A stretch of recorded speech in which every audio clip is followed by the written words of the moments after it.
কৃষ্ণ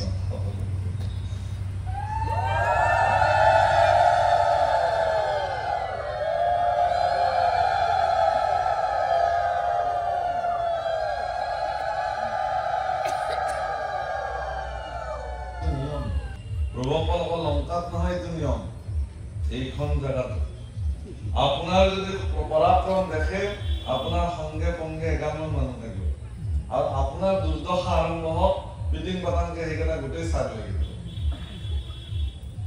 আপোনাৰ ওচৰত নাথাকে কাৰণ আপুনি নিৰ্বলী হৈ গ'ল আপোনাৰ ধনহীন হৈ গ'ল এতিয়া আৰু আপোনাৰ কাষত থাকি একো লাভ নাই তেনেকে জানে কিন্তু তেনেকুৱা অৱস্থাটো যদি কোনোবাই আপোনাৰ লগত আছে তেতিয়াহ'লে জানিব তেওঁই আপোনাৰ পৰম মিত্ৰ তেনেকুৱা শ্ৰেষ্ঠ মিত্ৰৰ তালিকাত পিতৃ মাতৃক ধৰা হয় গুৰুক ধৰা হয় প্ৰভুসকল পিতৃ মাতৃ একমাত্ৰ এনেকুৱা বন্ধু যি সন্তানৰ উত্তৰণত কেতিয়াও ঈৰ্ষান্বিত নহয় ঈৰ্ষা নাজানে মোৰ একদম নিকট অত্যন্ত প্ৰিয় বন্ধুজনৰো মোৰ উন্নতি তাৰ মনত অলপ হলেও ঈৰ্ষা ভাৱনা জাগ্ৰত হ'ব পাৰে কিবা কিন্তু পিতৃ মাতৃ এনেকুৱা এটা সত্তা জগতত সন্তানৰ উন্নতি দেখিলে কোনো পিতৃ মাতৃৰ মনত ঈৰ্ষা নহয় ভাল হৈছে আমাক দিয়ক নিদিয়ক তাৰ যে হৈছে আৰু দিয়ক ঈশ্বৰে তাৰ বহু সন্তানৰ উত্তৰণৰ পিছত পিতৃ মাতৃক তেওঁলোকে নাচায় মাতৃয়ে দুখ কৰে মাজে মাজে এই মোৰ সময় নহয় কিন্তু সেইবুলি নকয় যে তাৰ নহল বুলি অথচ সেই পুত্ৰৰ যদি কেতিয়াবা বিপদত পৰে মাতৃয়ে কিন্তু ভগৱানৰ ওচৰত কান্দিব চাকি জ্বলাই হে প্ৰভু ল'ৰাটোক উদ্ধাৰ কৰা এই মাতৃ গতিকে আচল বন্ধু কোন তেতিয়া পিতৃ মাতৃ গুৰু আৰু ঈশ্বৰ সেইকাৰণে ইন্দ্ৰজনে কৈছে তুমি ব্যতিৰেকে নাহি বন্ধু আৰু যি মোৰ চিন্তা কৰে তোমাৰ ব্যতিৰেকে মোৰ আৰু কোন বন্ধু আছে যি মোক মোৰ কথা চিন্তা কৰে বেলেগেতো নকৰে সেইকাৰণে ৰাৱণকো এই ৰামে কৈছে যে তুমি যে কি দুৰ্গতি বুলি সুধিছিলা ইয়াকে দুৰ্গতি বোলে এইটো হ'ব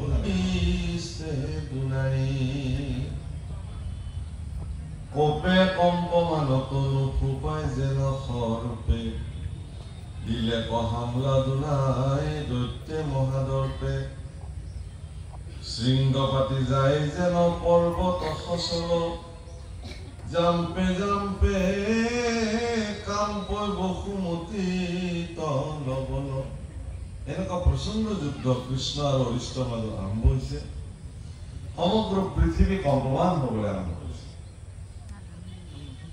হে ৰাম গাঁৱৰ সন্ধানে বীৰে বৈখাইলা কৰিয়া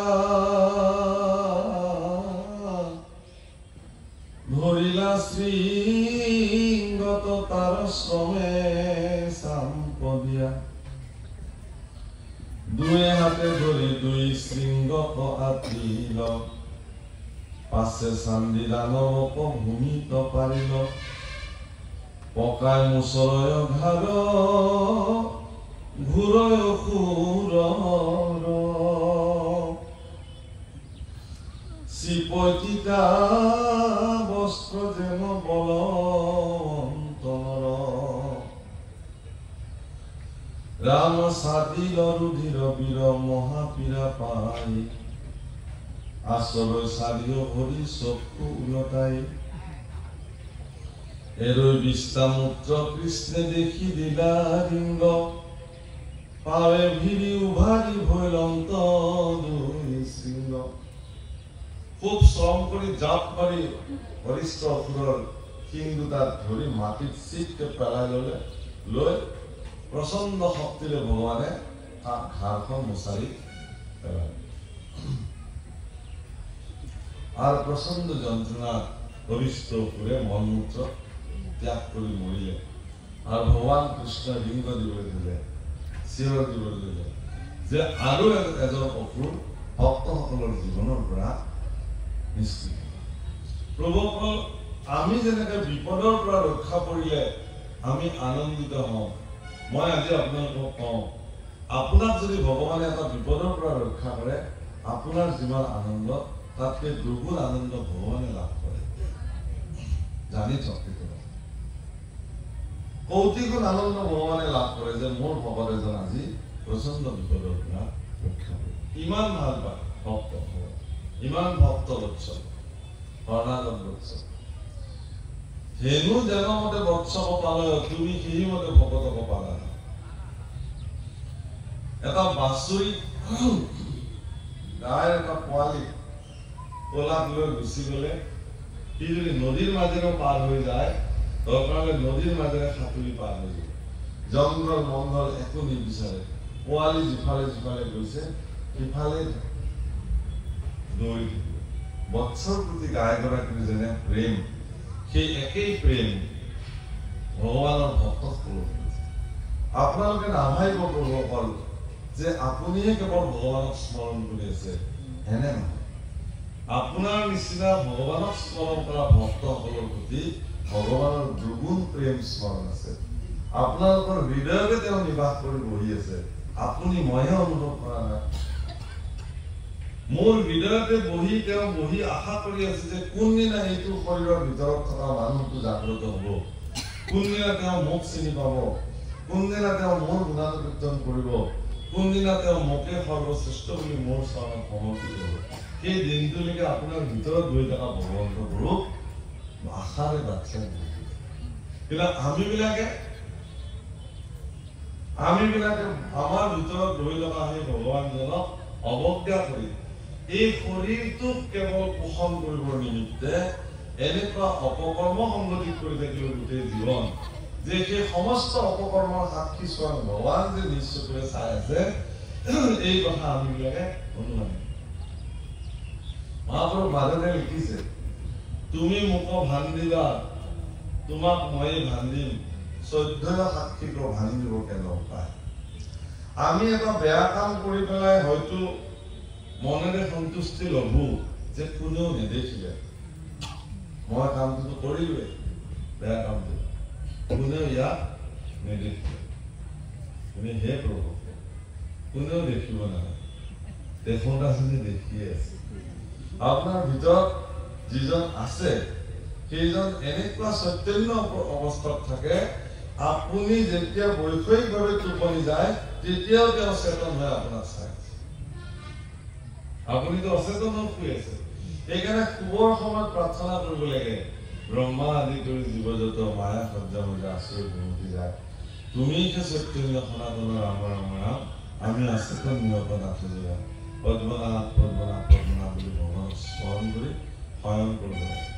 শয়ন কৰাৰ এইটো নিয়ম। আপোনালোকৰ আচাৰ্যসকলে যাৰ ওচৰত শৰণ লৈছে তেওঁ নিশ্চয় আপোনালোকক এই নিৰ্দেশনা দিছে, দিব লাগিব।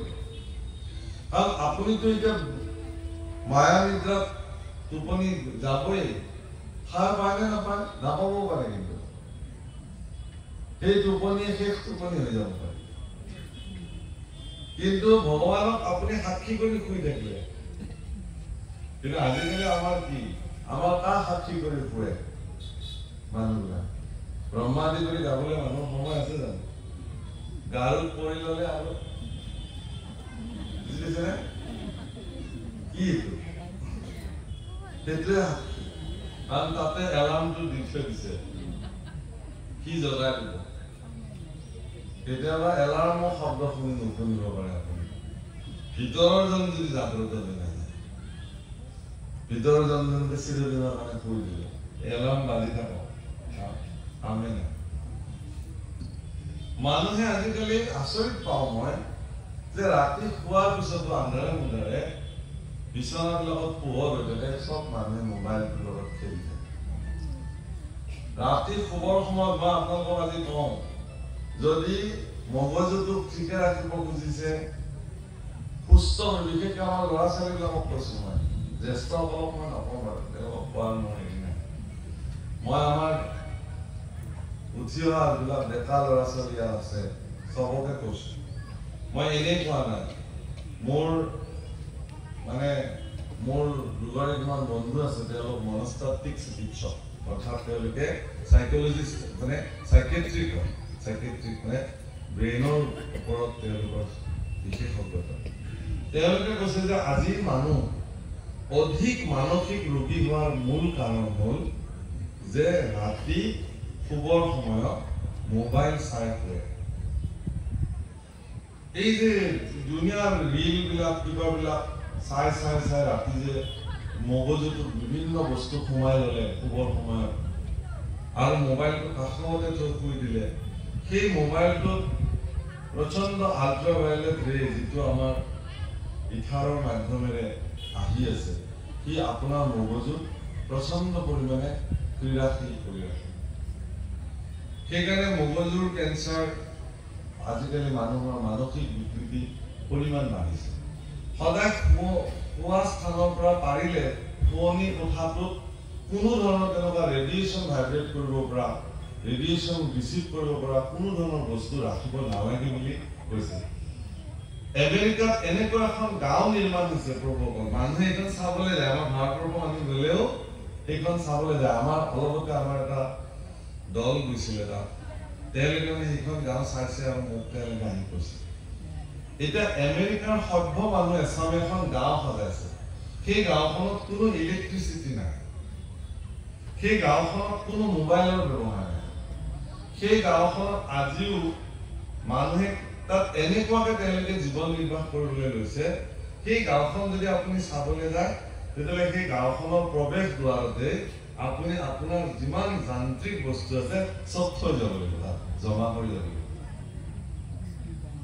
তেওঁলোকে সম্পূৰ্ণ আধুনিক যন্ত্ৰ পাতিৰ পৰা বিৰত হৈ এটা নেচাৰেল লাইফ এটা প্ৰাকৃতিক জীৱন তেওঁলোকে অতিবাহিত কৰিবলৈ আৰম্ভ কৰিছে মানে এতিয়া এনেকুৱা হৈছেগে আমি এইটো নহ'লে এতিয়া চলিব নোৱাৰা অৱস্থা গতিকে সকলো সময়তে কেৱল যান্ত্ৰিক আৰু যান্ত্ৰিক ব্যৱস্থাৰ দ্বাৰা আমিবিলাক চলিছো কাৰণে আমাৰ মন মগজুবিলাক আগতে আমি গৰম দিনত গাঁৱত এনেকুৱা গৰম দিনত বা এনেকুৱা শৰৎ কালত চোতালতে ধাৰি পাৰি দিয়ে আইতা বহে জ্যেষ্ঠসকল বহে আমি গোটেই ভাই ভনী খুৰা ল'ৰা জেঠা ল'ৰা ছোৱালী চব আমি একেলগে চোতালত বহো বহি বিভিন্ন সাধু কথাৰ পৰা আৰম্ভ কৰি বিভিন্ন এক পৰিয়ালৰ মাজত এটা এনেধৰণৰ সুসম্পৰ্ক তাত চিঞৰি চিঞৰি কিতাপো পঢ়ি আছে কোনোবা এজনে তাতে চাকি এশৰ লৈ এটা বেলেগ পৰিৱেশত আমি কিন্তু ডাঙৰ হৈছোঁ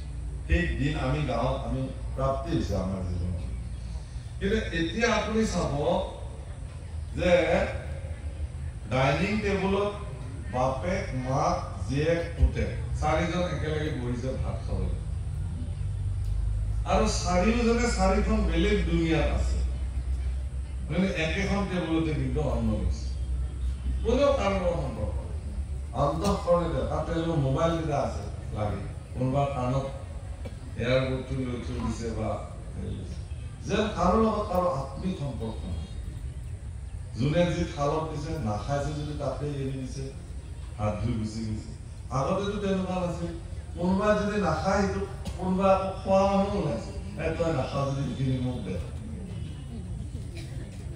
ঠিক আছে মই এইটো দিম কিন্তু মোক তোৰ সেইখিনি দিব লাগিব হয় এনেকুৱাকে বিনিময় ঘটিছিল আৰু এইটো চাবচোন এবাৰ ভাবি চাওক মনেৰে এটা কিমান আন্তৰিকতা যে এটা পৰিয়ালৰ একেখিনি মানুহ বহি ইজনে আনজনৰ লগত খাদ্য সম্ভাৰ শ্বেয়াৰ কৰি মনৰ খুব আনন্দৰে খাদ্য উপভোগ কৰা এখন মজিয়াত বহি আজিকালি মানুহ ইমান যান্ত্ৰিক হৈ গ'ল সেইকাৰণে ল'ৰা ছোৱালীবিলাক এনেকুৱা হৈ গ'ল যে বিবাহৰ পিছত তেওঁলোকে নিজৰ পিতৃ মাতৃৰ লগতো থাকিব তেওঁলোকৰ মন মানসিকতা নাইকিয়া নোৱাৰে এই তাৰমানে বুজা আৰু কি আৰু মা দেউতাক আৰু এইবিলাক ভেজাল আনি থাকিব তাতকে ব'লা আমি ক'ৰবাত ঘৰ ভাড়া লৈ আমি তাতে দুজনে থাকিম তাৰমানে তেওঁলোকৰ কাৰণে এখন আহল বহল চোতাল এখন আহল বহল পৃথিৱী এখন সকলো ভাই ভনী ভতিজা খুৰা দাদা মিলা এখন সমাজ সেইখন তেওঁলোকৰ কাৰণে আমনিদায়ক তেওঁলোকৰ কাৰণে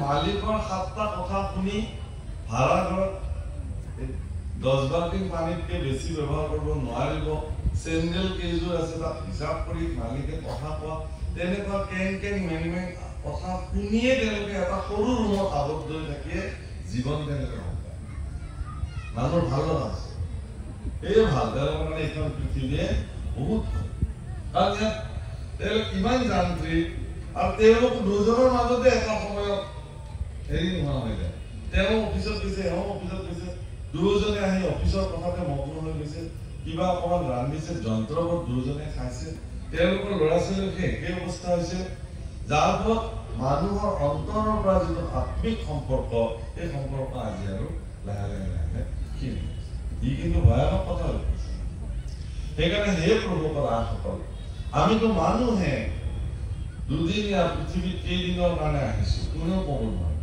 গতিকে থকা দিনকেইটা ইষ্ট কুটুম্ব বন্ধু বান্ধৱী মিত্ৰ সকলোৰ লগত এক আন্তৰিক সম্পৰ্ক বজাই ৰাখি এই পৃথিৱীৰ পৰা যিজন মানুহ গুচি গৈছে তেওঁৰ মৃত্যুত 10 জনে চকু পানী তুলিব আৰু সেইটোৱে তেওঁৰ জীৱনৰ সফলতা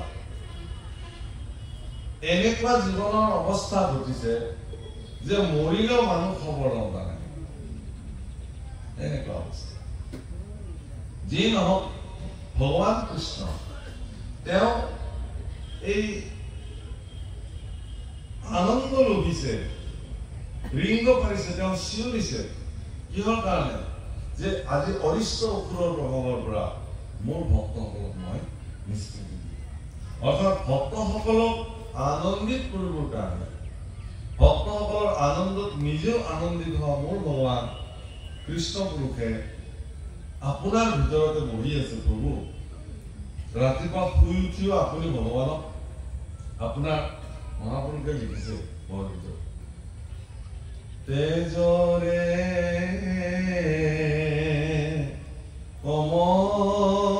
কমলাপতি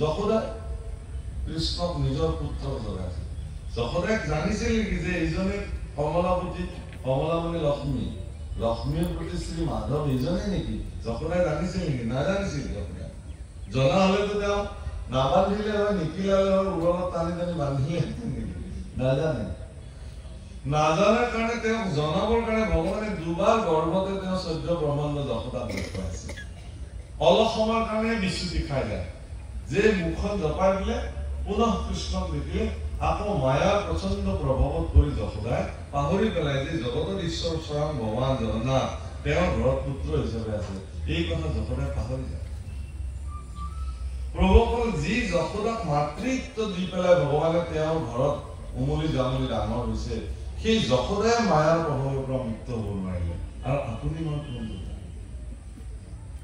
আপুনি মই পাৰিম জানো মায়াৰ পৰা মুক্ত হ'ব সেইকাৰণে বহুতৰে শংকা যে ভগৱান কৃষ্ণক পাবৰ কাৰণে গোপীবিলাকে যমুনা কাত্যায়নী ব্ৰত কিয় কৰিলে দেৱী মহামায়া ভগৱতী জগতমাতা কাত্যায়নী পূজা কৰিছে কৃষ্ণ পাবৰ কাৰণে কাত্যায়নী পূজা আমাৰ যিবিলাক এশৰণবাদী সত্তৰ এশৰণবাদী লোক আছে তেওঁলোকে এইটো কথা শুনিবই নোখোজে এইটো বেয়াই লাগে কথাটো শুনিলে কি বেয়া লাগে কাত্যায়নী দেৱীক পূজা কৰিলে ভগৱানক পাবৰ কাৰণে এই বিষয় কিন্তু ইয়াৰ আচল মৰ্মাৰ্থটো উপলব্ধি কৰাটো কি ডাঙৰ ভগৱতী কাত্যায়নী মায়া তেওঁক পূজা কৰিছে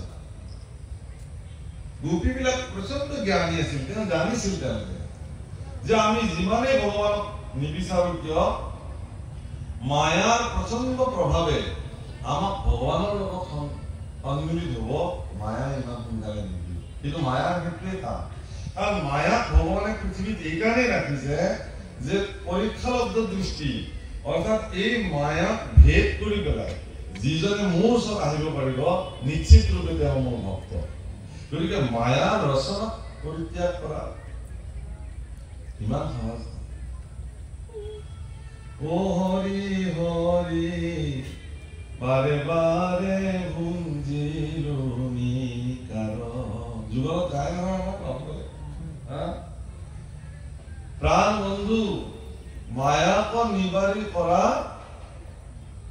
মোক মায়াক নিবাৰণ কৰি তোমাৰ চৰণত লোৱা মায়াক স্তুতি কৰিছে ইয়াৰ জৰিয়তে আচলতে মাধৱ পুৰুষে যে মায়াক নিবাৰণ কৰা কাত্যায়নী দেৱী ভগৱতী মায়াকো গোপীসকলে স্তুতি কৰিছে যে হে মায়া হে কাত্যায়নী দেৱী তুমি সুপ্ৰসন্ন হোৱা আৰু যাতে তুমি আমাক ৰাস্তা মুকলি কৰি দিয়া আমি যাতে ভগৱান কৃষ্ণ স্বামী হিচাপে জীৱনত সেইকাৰণে মায়াৰ প্ৰচণ্ড প্ৰভাৱৰ পৰা মুক্ত হোৱাটো ইমান সহজ নহয়। মায়া আপোনাৰ লগত থাকিবই, কিন্তু সেই মায়াক বিষয় মায়াৰ পৰা বিষ্ণু মায়ালৈ ৰূপান্তৰ কৰিব পৰাটোৱে এজন ভক্তৰ শ্ৰেষ্ঠ কৃপা। আজি আপোনালোকে কিহৰ মায়াত ইমান সোনকালে আহি বহি আছে? মোক বাৰে বাৰে প্ৰণয় দিয়াত ফোন মাৰি আছে, মই গাড়ী চলাই আছো। এই বাবা দেৰি দিছে, মানুহ ৰখি আছিলে বাবা, মোক বাৰে বাৰে সুধি আছে। মই কালি ৰাতি 7টাৰ পৰা ৰাতি 1:30-2টা বজাত আহি ঘৰ পাইছো, 8 ঘণ্টা গাড়ী চলাই। আৰু আমাৰ সত্ৰত এটি অনুষ্ঠান হয় 7 দিন 7 ৰাতি ভাগৱত সমুদ্ৰ মন্থন মহোৎসৱ। 7 দিন 7 ৰাতি হাজাৰ হাজাৰ মানুহ ক'ৰ পৰা আহে। এইবাৰতো আমি চিঠিয়ে নচপালো, আপোনালোকক কলো আমি কোনো নিমন্ত্ৰণী পত্ৰ নচপালো। আমি সিদ্ধান্ত ললো যে আমি নিমন্ত্ৰণী পত্ৰ নচপাওঁ, আৰু নিমন্ত্ৰণী পত্ৰ চপালে আমি নিয়ন্ত্ৰণ কৰিব নোৱাৰিম। ভকত অলপ কমকে হওক যাতে আমি নিয়ন্ত্ৰিত কৰিব পাৰোঁ। কিন্তু উল্টা হৈ গ'ল, কোনোবাই ফেচবুক হোৱাটছএপত দি দিলে, সেইটো দেখিয়ে সমগ্ৰ অসমৰ ধুবুৰী শদিয়াৰ পৰা ধুবুৰীৰ পৰা বিভিন্ন ভক্ত আহি সত্ৰৰ ভূমি এনেধৰণে ভক্তই দখল কৰি দিলে সেই 7 দিনৰ কাৰণে থিয় হ'বলৈ জাগা নাই অনুষ্ঠান।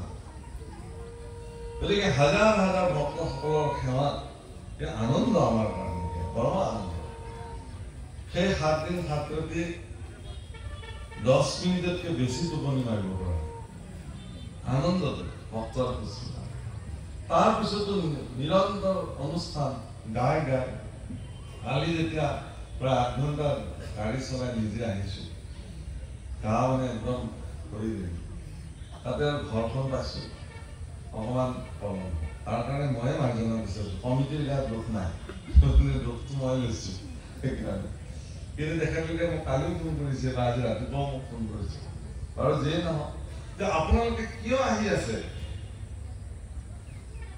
দূৰ দূৰণিৰ পৰা ইয়াত আহিছে, মই জানাই ভগৱানৰ পৰা আমাৰ বাটৰ আহিছে, আৰু দূৰ দূৰণিৰ পৰা আহিছে। কিয় আহিছে? গোৱালপাৰাৰ পৰা আহিছে, মোক ফোন কৰিছে। এইটো আপোনালোকৰ মায়া, ভকতৰ প্ৰতি মায়া, ভগৱান কথাৰ প্ৰতি মায়া। এই মায়াই ইয়ালৈ টানি লৈ আহিছে।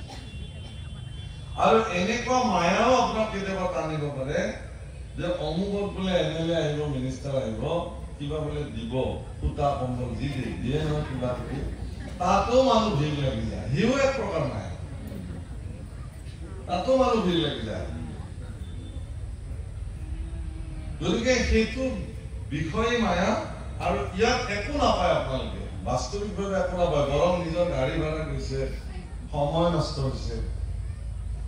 কিন্তু ইয়াত যিটো প্ৰাপ্তি হৈছে আপোনাৰ জীৱনত, সেইটো কোনো মূল্যাংকন কৰিব নোৱাৰে।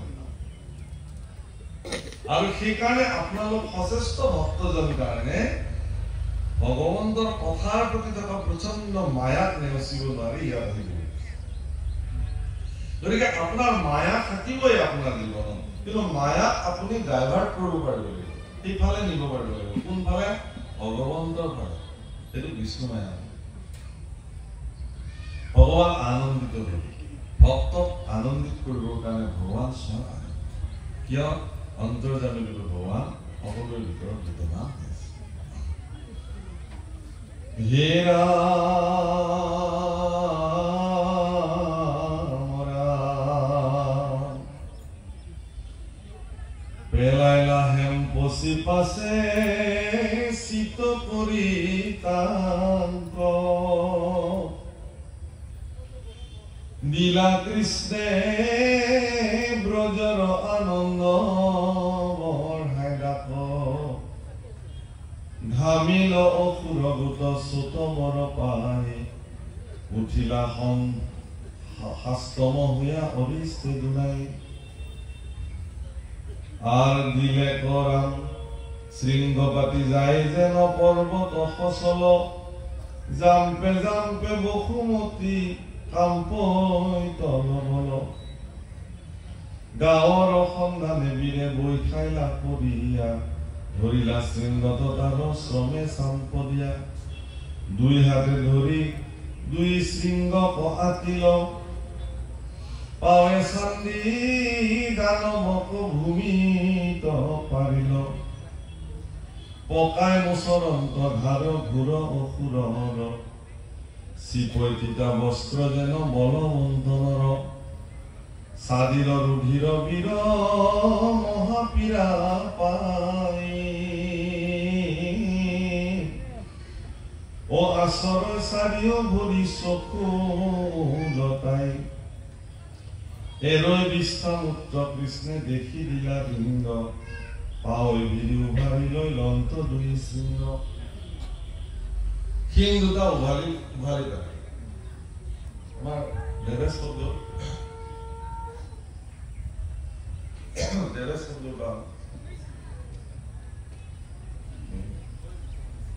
মোৰ গাড়ীৰ ঠিক চিটৰ কাষতে এটা ফ্লাক্স আছে নীলা গৰম পানী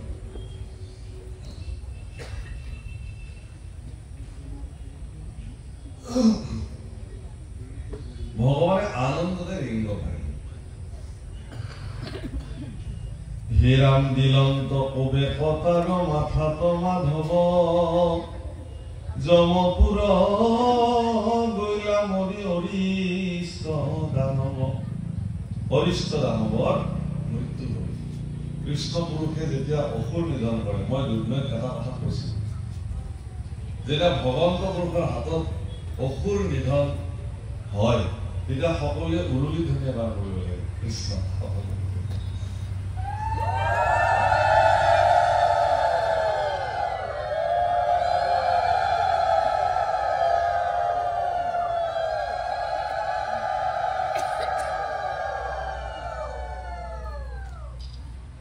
আপোনাৰ খবৰ জীৱনৰ সমস্ত অসুৰক ভগৱানে এনেধৰণে নিপাত কৰে ভগৱানৰ হাতত এজন অসুৰ আজি এই মুহূৰ্তত বৰিষ্ঠ অসুৰক ভগৱানে গতি প্ৰদান এইটো গতি প্ৰদান বুলি কয় ভগৱানৰ হাতত মৃত্যু হ'ল এইটো গতি প্ৰদান যেতিয়া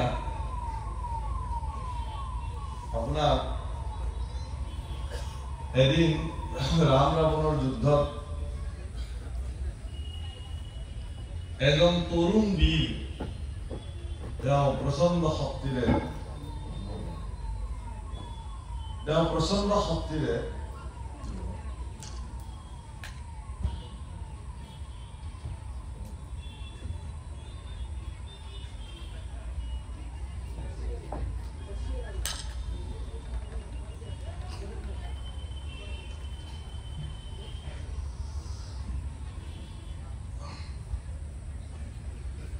প্ৰচণ্ড শক্তিৰে সকলো ৰামৰ সেনাক তছ তছ কৰা দেখা গ'ল সেই তৰুণ বীৰ সেনাজনক প্ৰত্যাহ্বান জনাবৰ কাৰণে ভগৱান শ্ৰী ৰামচন্দ্ৰ উপস্থিত হ'বলগীয়া নহ'লে সেইদিনাখন তলকিবই নোৱাৰে তিষ্ঠিব নোৱাৰে প্ৰভু ৰামচন্দ্ৰই গৈও সেই তৰুণ সেনানীজনক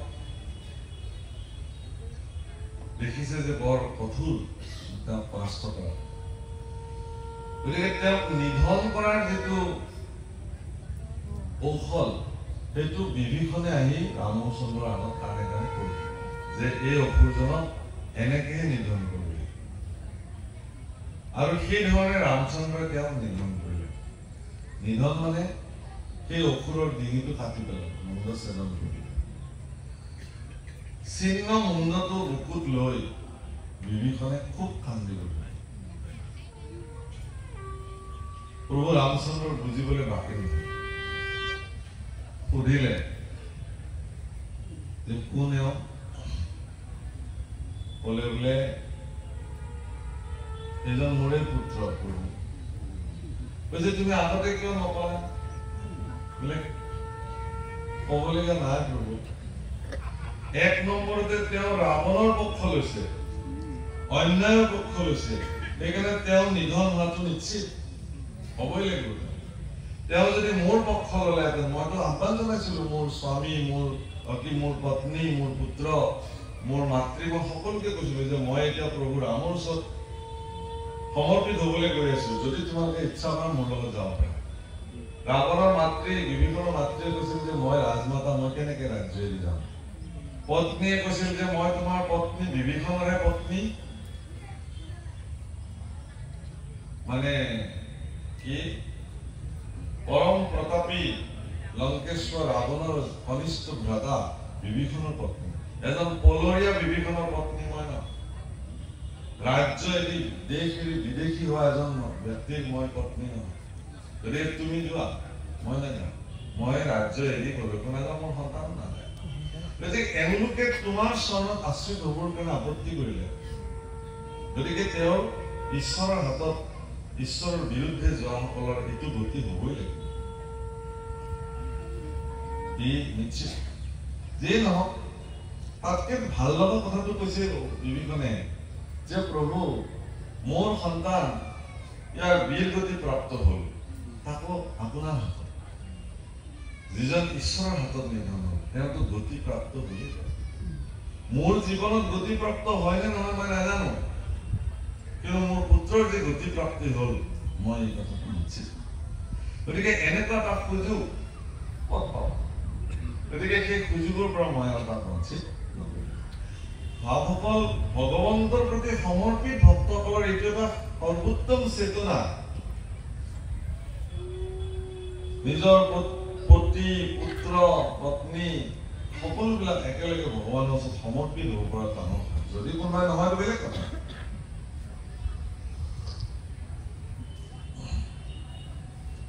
যিয়ে নহওক ভগৱান আনন্দিত হ'ল শিং দুটা উঘালি হাতত তুলি ল'লে হে ৰাম জয় জয় কৃষ্ণ বুলি ও দিগন্ত জোকাৰ পৰস্তুতি নতি আতি আৰ কৃষ্ণৰ লীলাত দুষ্ট দৈত্য গহিলা মাৰ সমগ্ৰ দেৱতাসকলে জোকাৰ দিবলৈ ধৰিলে সকলোৱে উৰুলি জোকাৰ দিছে আজি এইমাত্ৰ আপোনালোকে কৰিলে তাৰমানে ভগৱানৰ এই কাৰ্যত সকলো আনন্দী যিমান দুষ্ট নিধন হ'ব জগতত সিমান সন্তসকলৰ কাৰণে মংগলজনক সাধুসকলৰ কাৰণে সিমানেই মংগলজনক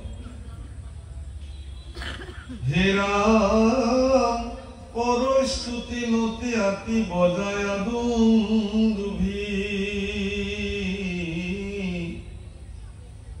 ক্ষীৰত কৃষ্ণৰ পুষ্প বৰিষয় সুৰভি আৰ গোপগণে কৰৈ বেদি মহিমা কীৰ্তন মুখ চাই গোপী সভে নভাকে নয়ন আনন্দ মূর্তি কসাই পিয়ন্ত শতত রাম সমে কৃষ্ণ পাশে পখিলা ব্রজত দেখিয়া পুত্র রক্ষিতু পরম মহিমা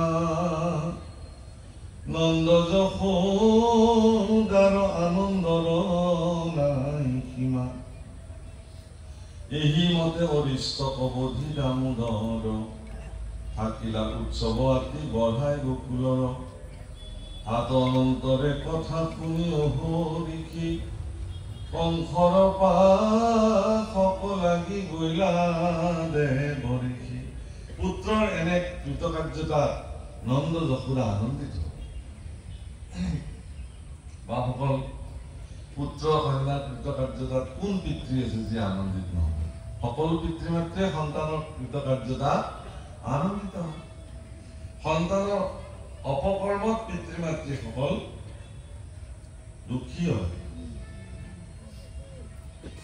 এটা সন্তানৰ অপকৰ্মৰ কাৰণে একটা পৰিয়াল বধৰ ভাগি হয় পৰিয়াল নিশেষ হৈ যায় আমাৰ যিবিলাক অপৰাধ আছে পূৰ্বসকল সেই অপৰাধসমূহৰ ভিতৰত শ্ৰেষ্ঠ অপৰাধটোৰ নাম হ'ল ব্ৰহ্মবধ ব্ৰহ্মবধী অপৰাধ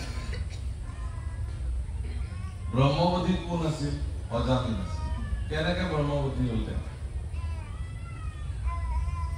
এইকাৰণে তেওঁ ব্ৰহ্মবধী কয় যে পিতৃৰ আজ্ঞা পালন কৰি যজ্ঞৰ নিমিত্তে দ্ৰব্য বস্তু বিচাৰি অৰণ্যলৈ যোৱা অজামিলে যেতিয়া তেওঁ এগৰাকী বেশ্যা দৰ্শন কৰিলে, সেই বেশ্যাত তেওঁ বিলীন হৈ গ'ল, পতিত হ'ল। আৰু তেওঁকে বিবাহ পাতি তেওঁ 10 গৰাকী সন্তানৰ পিতৃ হ'ল। পুত্ৰৰ এনে কুকৰ্মৰ কথা জানি, যিহেতু নৈষ্ঠিক ব্ৰাহ্মণ পৰিয়াল আছিল অজামিলৰ, তেওঁৰ পিতৃ তাতে কি হ'ল, প্ৰাণ ত্যাগ কৰিলে। এই বাৰ্তা শুনাৰ লগে পিতৃ যেতিয়া প্ৰাণ ত্যাগ কৰিলে, তেওঁৰ পত্নী অৰ্থাৎ অজামিলৰ মাতৃয়েও স্বামীৰ পদাঙ্ক অনুকৰণ কৰি তেওঁ প্ৰাণ ত্যাগ কৰিলে। এতিয়া যি অজামিলৰ কৰ্মৰ কাৰণে, পুত্ৰৰ কৰ্মৰ কাৰণে পিতৃৰ মৃত্যু হ'ল, এই ব্ৰহ্মবধৰ ভাগী কোন হ'ল? অজামিল। মাতৃৰ যে মৃত্যু হ'ল, এই ব্ৰহ্মবধৰ ভাগীও অজামিল। তেওঁৰ পত্নীয়ে প্ৰাণ ত্যাগ কৰিলে স্বামীৰ এনেকুৱা বাৰ্তা শুনি, তাৰে বধৰ ভাগ্য তেওঁ। অজামিলৰ সন্তান সন্ততিবিলাক অনাথ হৈ গ'ল, তাৰ বধৰ ভাগ্য তেওঁ। খুব কম বয়সতে আজিকালি ল'ৰা ছোৱালীবিলাকে নিচা জাতীয় দ্ৰব্য, মদ ভাং দ্ৰাক্ষৰ কবলত পৰি অকালতে তেওঁলোকৰ জীৱন নষ্ট কৰিছে। এইবিলাক পেকেট বিলাক ফালি ফালি যে খাই, কি জানো মই নাজানো। আজিকালি ল'ৰাবিলাকে খুব ষ্টাইলত খায়। আৰু খাই কিয়? মুম্বাইৰ চিনেমা এক্টৰ কিছুমানে বিজ্ঞাপন দিয়ে টিভিত, চিনেমাত বা ডাঙৰ ডাঙৰ বেনাৰ হৰ্ডিং লগাই দিছে।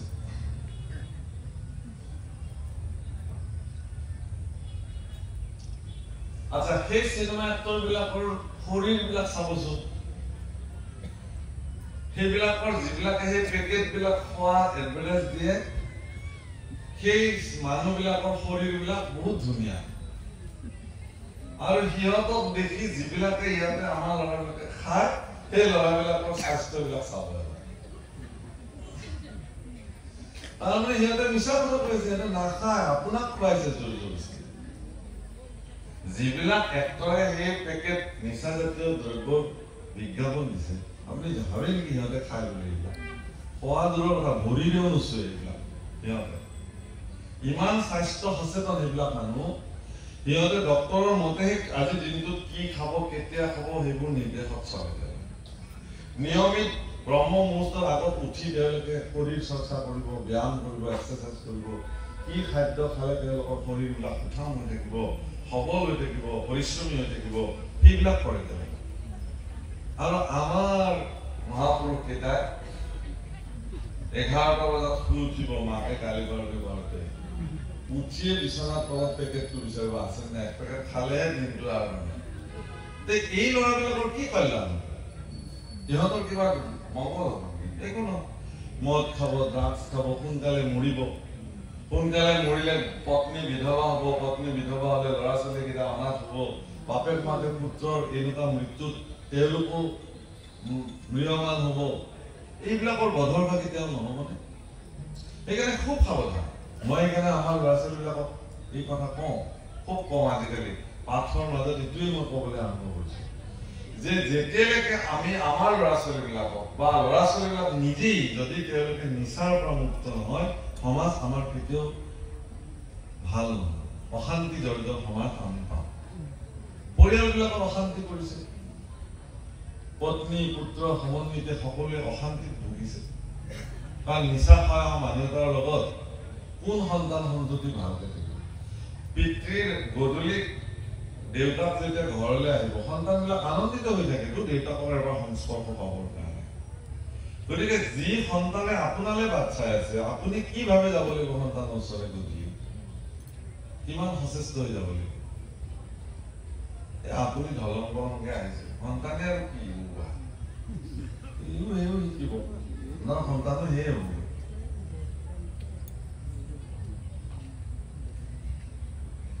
গতিকে নিচাযুক্ত দ্ৰব্যৰ পৰা সমাজ মুক্ত হ'ব লাগিব।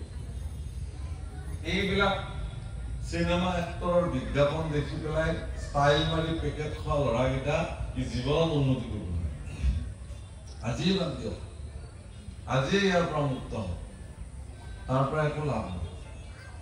গাড়ী এখনত আপুনি বহিব নোৱাৰে, কিছুমান ল'ৰাক আপুনি গাড়ীৰ ভিতৰত বহাব নোৱাৰে, আপোনাৰ গাড়ীৰ খিৰিকী বন্ধ থাকিব, এচি লগাই থাকিব, এনেকুৱা দুৰ্গন্ধ ওলাব মুখৰ পৰা, আপুনি গাড়ীত বহাব নোৱাৰে, খিৰিকী খুলি দিব লাগিব।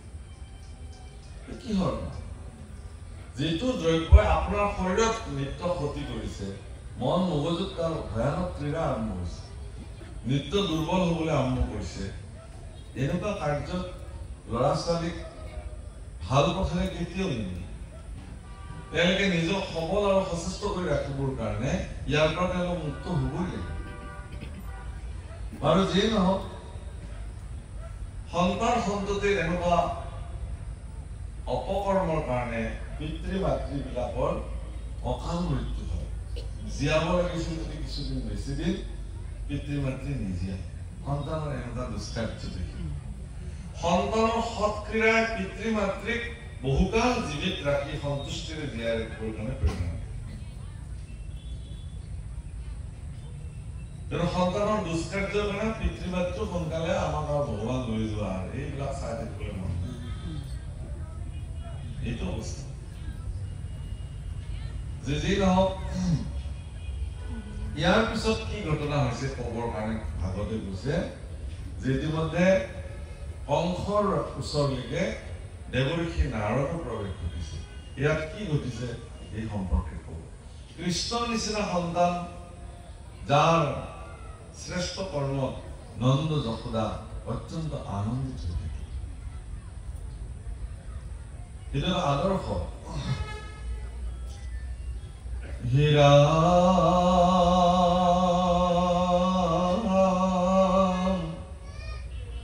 নিবেদিলা নাৰদে কংসত যত কাজ, ও নিশ্চিন্তে সখবকীয়ে ভূজৰাজ,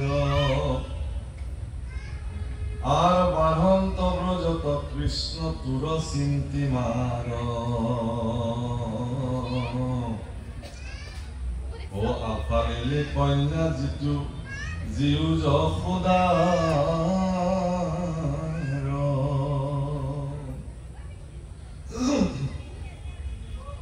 কৃষ্ণক মাৰিবৰ কাৰণে কংসৰ নিৰন্তৰ অসুৰ পঠিয়াই আছে, অসুৰবিলাক মৰিয়ে আছে।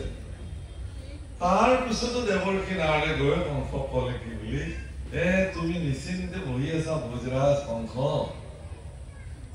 ইফালে কৃষ্ণ দিনে দিনে বাঢ়ি আছে, তোমাক মাৰিবৰ কাৰণে শক্তিবান হৈ গৈ আছে, বলৱান হৈ গৈ আছে, আৰু তুমি ইয়াতে আৰামত বহি আছা। কংস আৰামত বহি থকা নাই, কংসই কৃষ্ণক বজিবৰ কাৰণে অনেক প্ৰয়াস কৰিছে। দেৱৰ্ষি নাৰদে কলে যে তুমি কিন্তু নিশ্চিন্তে বহি আছা, চোৱা আৰু তুমি যিজনীক আফালি মাৰিব খুজিলা সেইজনী যশোদাৰহে জীয়েক আছিলে, যোগমায়া, তেওঁ দৈৱকী নহয়। এই ৰাম বসুদেৱ সুতৰাম কৃষ্ণ দুই ভাই, নন্দ মিত্ৰ নন্দ ঘৰে দৰে থৈলে পলুৱাই, হে ৰাম তোৰ যত বিৰগন প্ৰৱেশ গোকুল, সবা কদু ভাই মাৰি কৰিলা নিৰ্মূল। নন্দই তেওঁৰ মিত্ৰৰ ঘৰত তেওঁৰ পুত্ৰক বলৰাম আৰু কৃষ্ণক তাতে সুৰক্ষিতকে ৰাখিলে, আৰু তুমি ইতিমধ্যে যিমান বিলাক তোমাৰ অসুৰ ভাতৃক তুমি প্ৰেৰণ কৰিছা, এইবিলাক এটা এটাকে গোকুলত সকলোকে মৃত্যুদণ্ড দিলে ভগৱান তেওঁ কৃষ্ণ। হে ৰাম স্বৰূপ পহিলো চিন্ত সতৰেও পাই, ও হেন শুনি কোপে কম্পমান কংসৰাই, সোনকালে উপায় চিন্তা কৰা তুমি নহলে তোমাৰ দিগদাৰ আছে পাৱকৰ আইসকল কংসই এই কথা জানি নাৰদে কিয় খবৰ দিব লাগে ভগৱান কৃষ্ণ কামক সহজ কৰিবৰ কাৰণে সমস্ত জনে ভগৱানক সহায় কৰিছে কংস আৰু উত্ৰাব কংস আৰু ক্ৰোধান্বিত হ'ব কৃষ্ণ মাৰিবৰ কাৰণে আৰু তেওঁৰ ভিতৰত জ্বলন আৰম্ভ হওক দেৱৰ্ষি নাৰদৰ এনেকুৱা কথা শুনি মহাৰাজ কংস কোপত জাজ্জল্যমান হৈ গ'ল কঁপিবলৈ ধৰিলে কম্পমান হ'ব ধৰিলে আৰ গাবৰ কাঢ়িয়া খান্দাই উঠি গইলা ৰাগি বসুদেৱ মহন্তক কাটিবা কলাগি এই যে বসুদেৱে পলুৱাই থলে বুলি ক'লে বসুদেৱৰ ওপৰতে খং উঠি গ'ল এতিয়া বসুদেৱকে পায় খান্দা উলিয়াই দিল বসুদেৱক খায় আৰু বসুদেৱ শব্দৰ আগত মহাপুৰুষে কি শব্দ ব্যৱহাৰ কৰিছে বসুদেৱ মহন্ত বসুদেৱক কি বুলি কৈছে প্ৰভুসকল মহন্ত বুলি কৈছে কংসক মহন্ত বুলি নকয় কিন্তু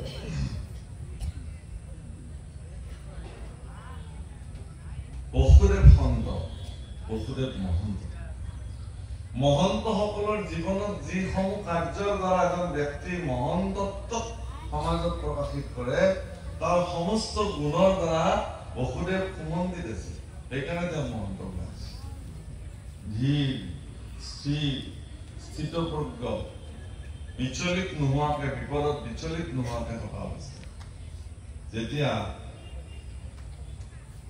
কংসৰ দৈৱকীক কাটিব ওলাইছিল যে দৈৱকীকে মই মাৰি পেলাও দৈৱকীৰ পুত্ৰও নজন্মক মোক মাৰিব যাতে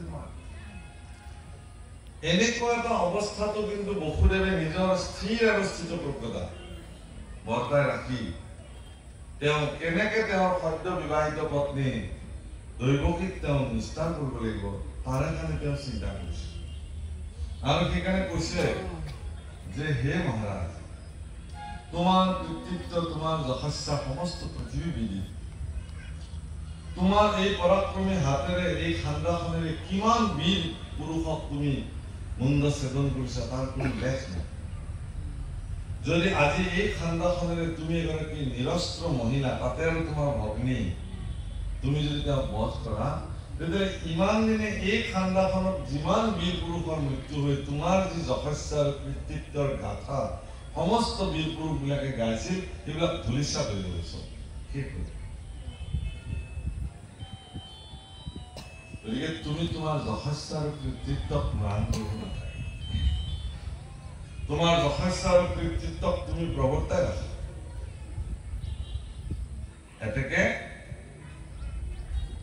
তুমি দৈৱকীক মাৰিব নালাগে দৈৱকীৰ গৰ্ভত উৎপন্ন হোৱা সন্তান মই তোমাক তুলি দিম কাৰণ তোমাৰ দৈৱকীৰ পৰা তোমাৰ মৃত্যু ভয় নাই তোমাৰ মৃত্যুৰ ভয় আছে তাৰ পৰা দৈৱকীৰ গৰ্ভত উপজা সন্তান বসুদেৱৰ কথাটো আছিল কি যে দৈৱকীক প্ৰথমতে বচাই লওঁ কিজানি দৈৱকীৰ গৰ্ভত সন্তান জন্মই নহয় কোনে জানে কিজানিবা দৈৱকীৰ সন্তান জন্মৰ আগে আগে কংসই মৰি থাকে কালৰ কথাটো কোনেও ক'ব নোৱাৰে আৰু সেইকাৰণে সমস্ত সেই সময়ত এনেকুৱা এটা বিভৎস সময়ত ভয়ংকৰ সন্ধিক্ষণতো নিজকে স্থিৰ আৰু স্থিতপ্ৰজ্ঞ কৰি ৰখা সেইজন বসুদেৱ নিশ্চিতভাৱে তেওঁ যেতিয়া জন্ম হ'ল কৃষ্ণ পুৰুষে জন্মীয় পিতৃক আজ্ঞা কৰে যে পিতৃ তুমি আৰু মোক ইয়াত ৰাখিব নালাগে তুমি গকুলত থৈ আহা প্ৰচণ্ড শিলা বৃষ্টি ধুমুহা বৰষুণ তাক নেওচি নিজৰ সদ্যজাত পুত্ৰক কোলাত লৈ সেই মধ্যনিশা বসুদেৱে গকুললৈকে খোজ মেলিছে আজিও মথুৰাৰ গকুলত ব্ৰহ্মঘাট বুলি এটা ঘাট আছে যিসকলে গৈছে তেওঁলোকে দেখিছে সেই ব্ৰহ্মঘাটৰ পাৰ নেদেখি সিপাৰ একদম বহু দূৰ সেই প্ৰচণ্ড যমুনা ইপাৰ সিপাৰ ইমান বহল পাৰ সেই ব্ৰহ্মঘাটেৰে প্ৰচণ্ড খৰস্ৰোতা নদী কেনেকে বসুদেৱে সেই ৰাতি সন্তানক লৈ সেইফালে পাৰ হৈ গোকুললৈ আহিছে। কিমান ধৈৰ্য আৰু একাগ্ৰতা, কিমান আত্মবিশ্বাস আৰু দৃঢ় মনোবল, এয়া এজন মহন্তৰ পৰিচয়। গতিকে সকলো গুণেৰে সুমন্দিত কাৰণে বসুদেৱক শাস্ত্ৰত বা ভাগৱতত মহন্ত শব্দ ব্যৱহাৰ কৰিছে। যে এতিয়া কংসৰ খং উঠিছে যে বসুদেৱে যিহেতু পলুৱাই থলে বুলি ক'লে বসুদেৱক কাটিবৰ কাৰণে তেওঁ ইচ্ছা কৰে। কংস হে ৰাম দেখিয়া নাৰদ কাকন নিস্তাৰিলা নিবাৰিলা তথা কানচি বুলন্ত কংস শুনা গুহ্য কথা এৰ বাসুদেৱক সম্প্ৰতি তই ৰাগ পিতৃহত শুনি দুয়ো নিবেদন্ত লাগ মাৰ ৰাম কৃষ্ণক সত্তৰ কৰি আগে পাছে বসুদেৱক কৰিবি যেহি লাগে গৈলে কখন-জাত সিটো ঋষিৰ বচনে পালতি কহিল কংস আশী বহিল আশী সিংহাসনে। দেৱৰ্ষি নাৰদে দেখিলে যে মইতো এতিয়া বসুদেৱক বচাব লাগি, নহলেতো বসুদেৱক কাটে। গতিকে দেৱৰ্ষি নাৰদে কংসক কলে যে তুমি বসুদেৱক মাৰাৰ পিছতো মাৰিব পাৰিবা, তোমাৰতো জেলতে বন্দী হৈ আছে, যেতিয়াই মন যায় তেতিয়াই ব্ৰইলাৰ ফাৰ্মৰ মুৰ্গীৰ দৰে কথা হয়, যেতিয়াই লাগে ধৰি লৈ আহি কাটি খালে, এনেকুৱা অৱস্থা। তোমাৰতো জেলতে বন্দী হৈ আছে। আগতে কৃষ্ণ আৰু বলৰামক ব্যৱস্থা লোৱা, সেইটো কথা শুনি কংসই মানে আহি পুনৰ সিংহাসনত বহি দিলে। আর বসুদেব দৈব কি ও আনিয়া নিষ্কলে করিলে কবন্দি দুই কুলোহার হলে আর চলি গইলা দেবে দেব ঋষিরঙ্গ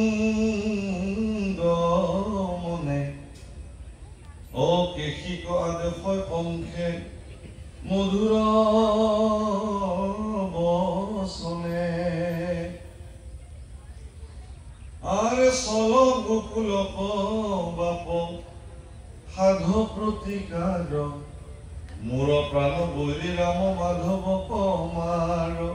ইফালে কংসই নাৰদৰ এই কথা শুনি কেশী নামৰ দৈত্যগৰাকীক মাতি আনিলে আৰু অত্যন্ত মৰমেৰে, হে কেশী তুমি মোৰ কল্যাণ চিন্তা কৰা, সোনকালে গৈ যিমান পাৰা সোনকালে কৃষ্ণ বলৰামক মৃত্যু কৰা, মাৰি পেলোৱা, এই বুলি কেশীক আজ্ঞা কৰিছে।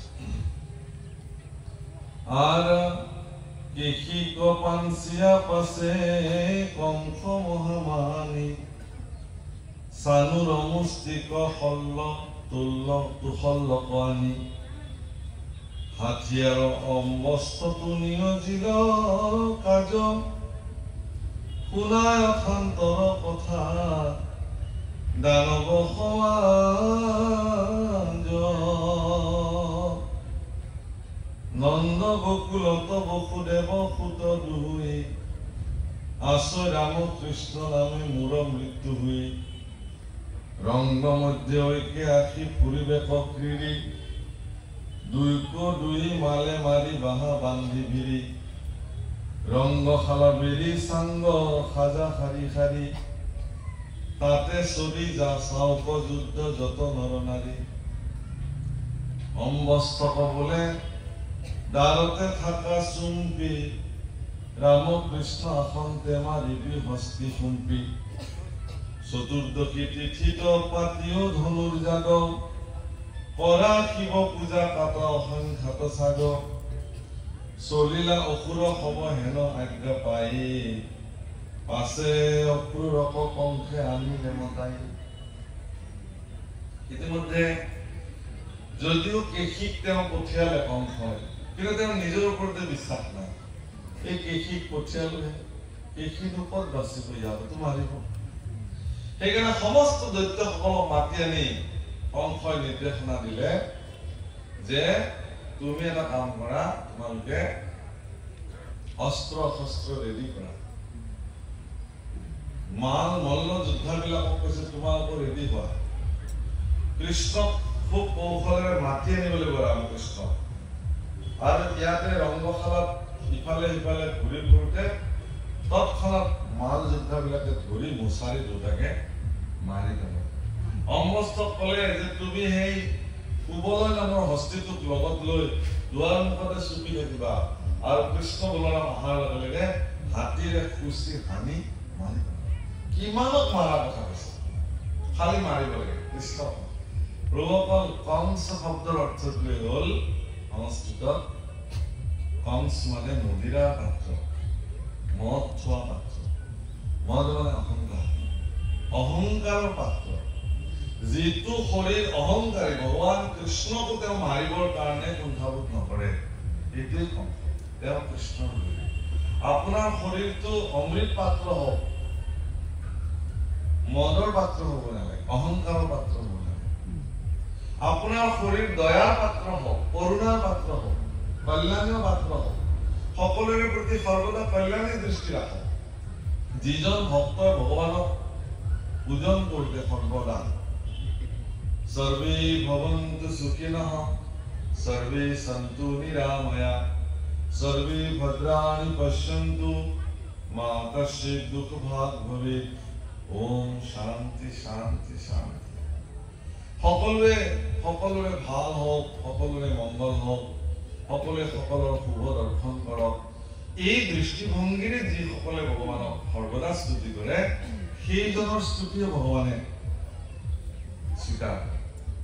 কাৰণ আপুনি নিজৰ কাৰণে ভগৱানক একো কোৱা নাই, আপুনি কাৰ কাৰণে কৈছে, সমস্ত জনৰ কল্যাণৰ কাৰণে ভগৱান কৈছে। আৰু কংস এনেকুৱা এজন যে নিজৰ কল্যাণৰ কাৰণে তেওঁ অজস্ৰ দৈত্যক ইতিমধ্যে নিধন কৰিলে কৃষ্ণৰ হতুৱাই। আৰু এতিয়াও এজন এজনকে অসুৰক প্ৰেৰণ কৰিছে আৰু অক্ৰূৰক মাতিছে, কাৰণ অক্ৰূৰৰ দ্বাৰা কৃষ্ণক তেওঁ মথুৰালৈকে লৈ আহিব। হে ৰাম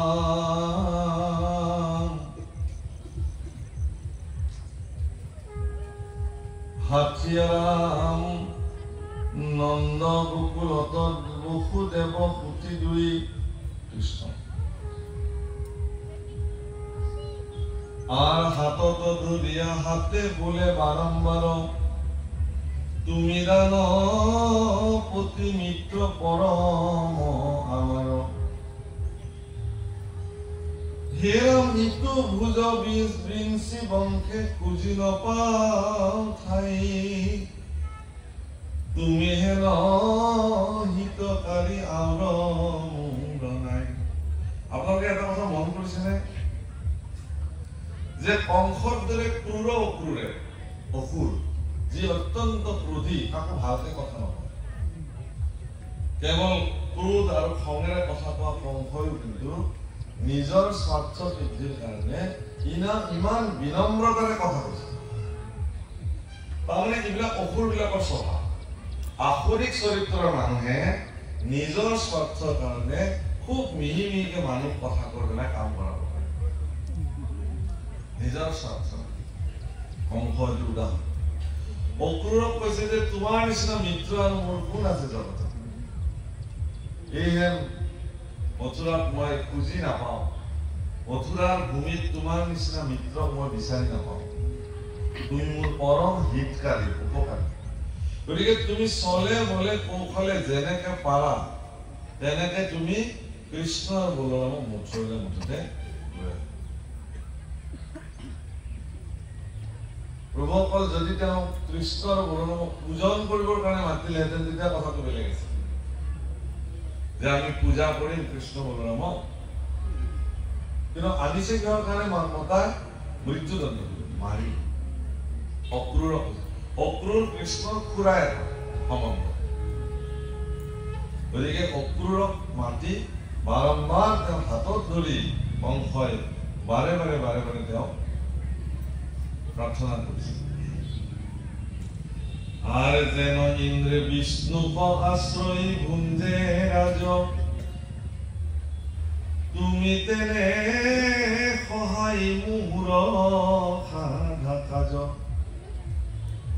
আর জিতু রামকৃষ্ণ দুই মূর প্রাণ বৈরি বসুদেবে থইলা গোকুলত চুরি করি রথে চরিলাহা রথে চরিলরি যাহা ব্রজক সতৰ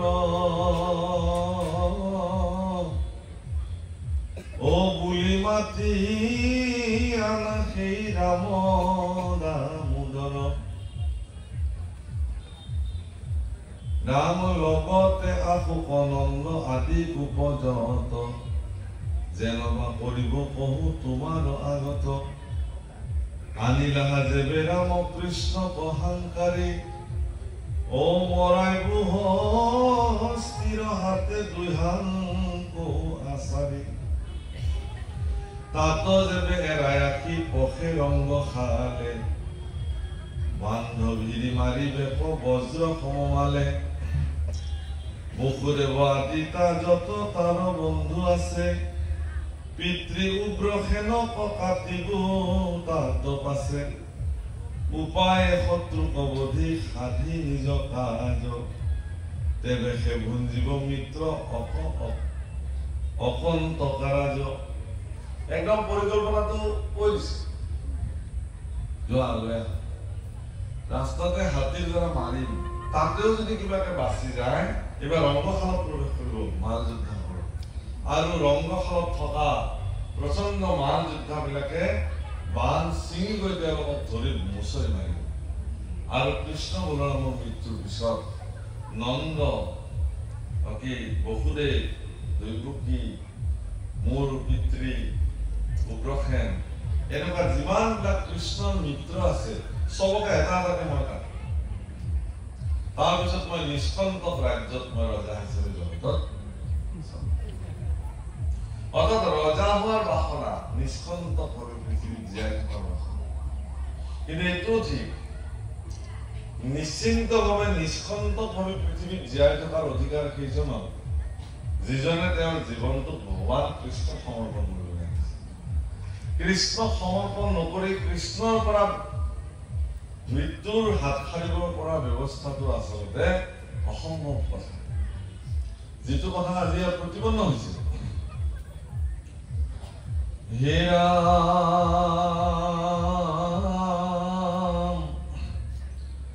জৰাসন্ধ ৰাজা মূৰ হুৱন্ত শহুৰ পৰম সুহৃদ বান সম্বৰ অসুৰ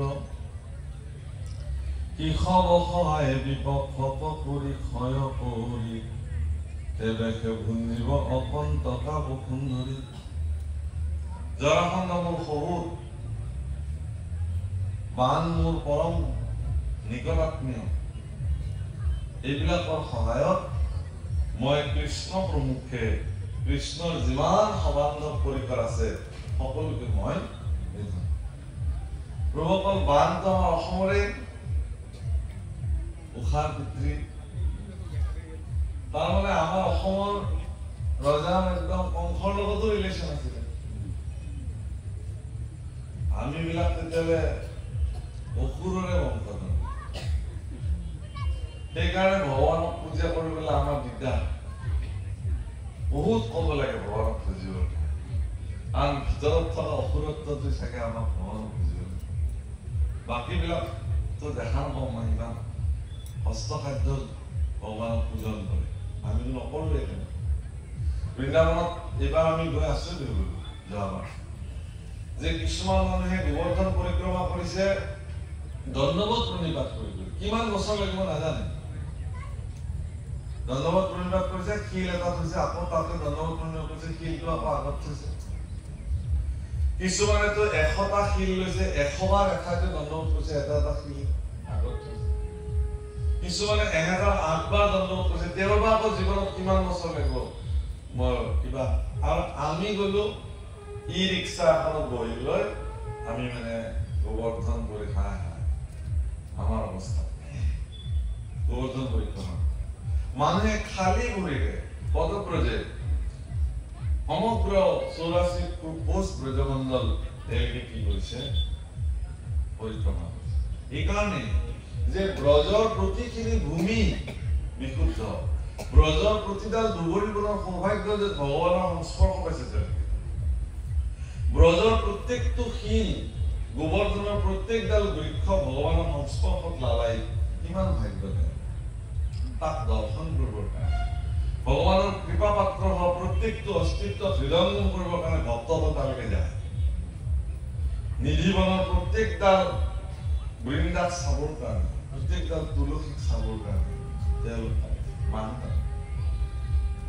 কিন্তু কিবা কাৰণত আমি কংসৰ লগত ৰিলেটেড হৈ থাকিলো কাৰণে অসমৰ মানুহ আমি ভগৱানক বুজিবৰ কাৰণে আমাৰ অলপমান নেতা আৰু সম্বন্ধটো আজি কৈ দিলে নহয় কংস ধুনীয়াকে ভাগত যে মোৰ শহুৰ জৰাসন্ধ তদুপৰি বান এইবিলাক আমাৰ নিকট আত্মীয় মিত্ৰ এইসকলৰ সহযোগত কৃষ্ণক আমি জানো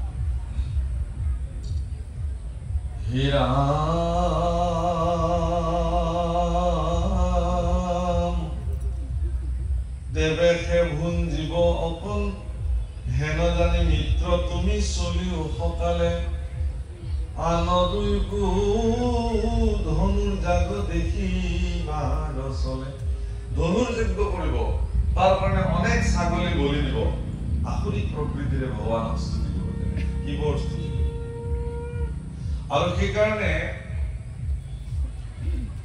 অক্ৰূৰক তেওঁ স্তুতি কৰিছে যে হে অক্ৰূৰ তুমি যিমান পাৰা সোনকালে যোৱা আৰু প্ৰভুসকল ভাৰতবৰ্ষৰ সাধনাৰ যুগ আৰু ইয়াত সাধনাত সিদ্ধ হোৱা প্ৰতিগৰাকীকে যোগী বোলে আপুনিও ভক্তি যোগী ভগৱানে পাবৰ কাৰণে যুগৰ প্ৰয়োজন আছে কি যুগ ভক্তি যুগ শ্ৰেষ্ঠ বুলি গীতাটো শ্ৰেষ্ঠ দেখুৱাইছে ভাগৱততো দেখুৱাইছে কপিল ভগৱানে মাতৃৰ আগত ভক্তি যুগৰ বৰ্ণন কৰিছে গতিকে ভগৱানৰ লগত যুক্ত হবৰ কাৰণে আপুনি ভগৱানৰ লগত সম্পৃক্ত হবৰ কাৰণে ভগৱানক নিশ্চিতভাৱে ভক্তি সাধন কৰিবই যদি কৰে তেতিয়াহ'লে আপোনাৰ ভিতৰত থকা অসুৰত্বটো বিলোপ হৈ যাব মই ভাবো আপোনালোকৰ তাতে নাই মোৰ তাতে আছে মই অনুভৱ কৰোঁ মোৰ ভিতৰত থকা অসুৰত্বক মই ম্লান কৰিব লাগে নিধন কৰিব লাগে তাৰ কাৰণে একমাত্ৰ ৰাস্তাটো হ'ল কি কৃষ্ণৰ প্ৰতি সমৰ্পিত ভগৱান আৰু কংসৰ এনেকুৱা মৰখা যে তেওঁ সেই অসুৰবিলাকৰ লগত সম্পৃক্ত হৈ কৃষ্ণ আৰু বলৰামক নিধন কৰিবৰ কাৰণে তেওঁ এখন যজ্ঞ পাতিছে মানুহে যজ্ঞ পাতে জগতৰ কল্যাণৰ কাৰণে এওঁকো যজ্ঞ পাতিছে কৃষ্ণক বধ কৰিব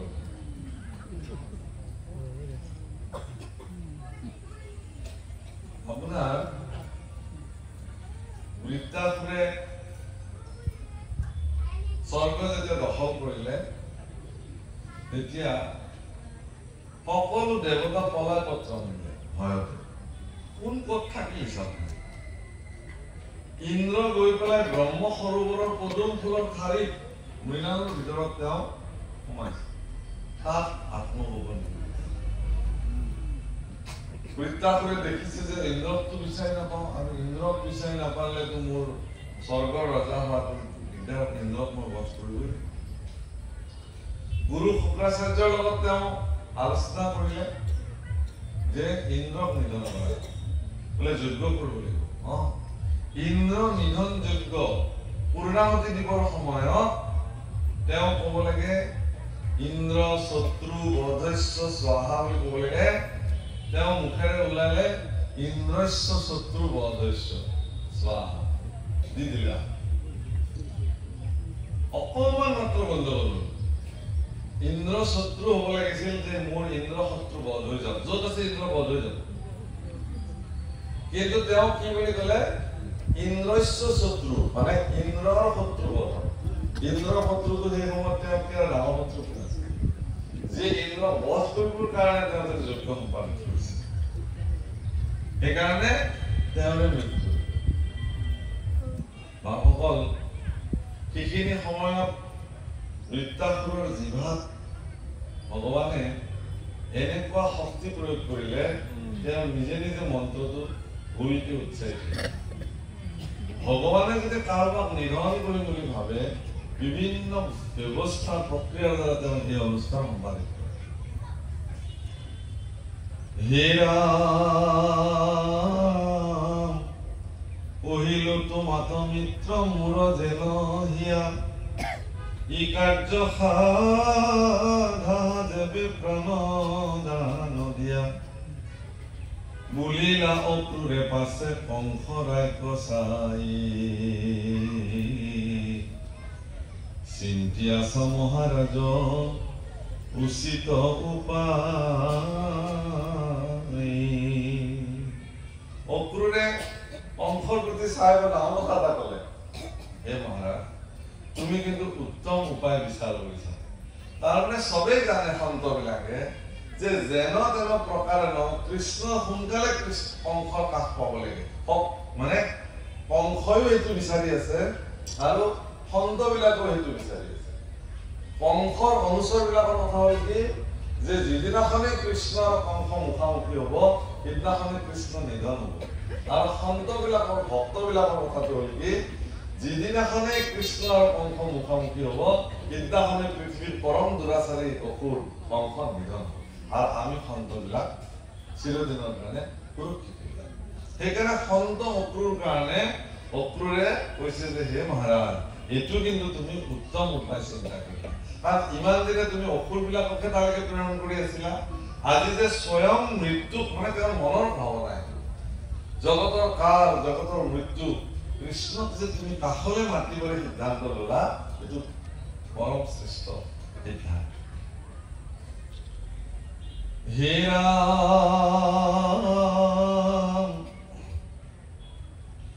অৱশ্যে গুচাইতে লাগে আপোন মৰণ সিদ্ধি অসিদ্ধিৰ দুয়ো দেৱ দুইবে কাৰণ যেন লাগে হৌক পাছে নিজ কৰ্ম ভাগে তথাপি তোমাৰ আজ্ঞা পালিবাক লাগে। হ'ব মই এতিয়া সিদ্ধি অসিদ্ধি কাৰ কি হয় বেলেগ কথা, সময়ত দেখা যাব কাৰ কি হয়, কিন্তু নিজৰ মৃত্যু ভয়টো গুচাব লাগে ঠিক। অক্ৰূৰৰ মনত এইটোৱেই ভাৱনা সৃষ্টি হ'ল যে মই যদি এতিয়া কংসৰ আজ্ঞাটো নামানো তেতিয়াহ'লে মোক কংস মাৰিব। গতিকে কংস দুৰাচাৰীৰ হাতত মৃত্যু হোৱাতকে তাতকে তেওঁ আজ্ঞা পালন কৰি কৃষ্ণ কংসৰ ওচৰলৈ সোনকালে আনি দিয়ে। বাহুকল মৰিচি নামৰ এগৰাকী ৰাক্ষস অসুৰ আছিলে, পৰম প্ৰতাপী মায়াত বিশাৰদ আছিলে। ৰাৱণক যেতিয়া শূৰ্পণখা আহি পেলাই ক'লে যে তোমাৰ ভক্তি শূৰ্পণখাত এই অৱস্থা কৰিছে,